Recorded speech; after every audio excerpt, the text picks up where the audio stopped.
Welcome to Newswire, news for Nebraska's farmers and ranchers. I'm Cassie Hobel-Heinrich, Communication Coordinator for Nebraska Farm Bureau. Public hearings began at the state capitol this week with property tax relief a headline issue.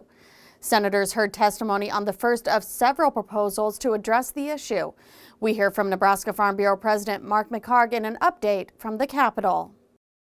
Property tax relief and tax reform must remain a high priority for the Nebraska Legislature. That was the message delivered by Nebraska Farm Bureau President Mark McHargue as he testified before the Revenue Committee in support of LR 22CA. We're fine with paying our fair share of taxes, but in the property tax arena, we're just still really unbalanced. So this bill that's brought by the governor that Luann Lenahan, chairman of the Revenue Committee, is bringing just puts a cap, a 3% cap on that asking.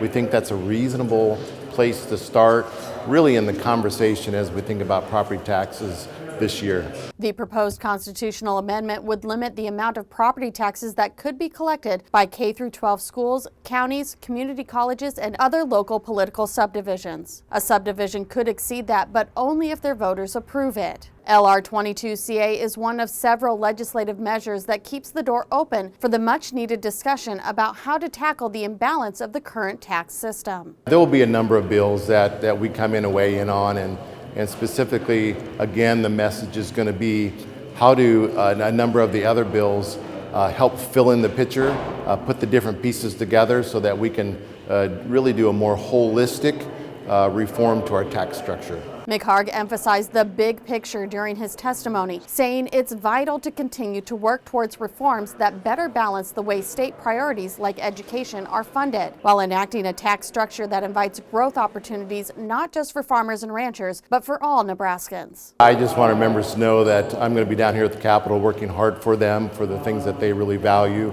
We know that property tax is certainly one of those high priorities, but we also know that overall we want our state to prosper and grow and our rural communities prosper and grow.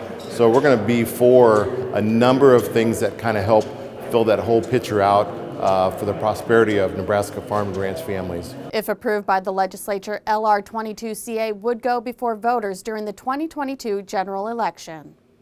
The Nebraska Farm Bureau State Legislative Policy Committee met virtually this week to go through introduced bills.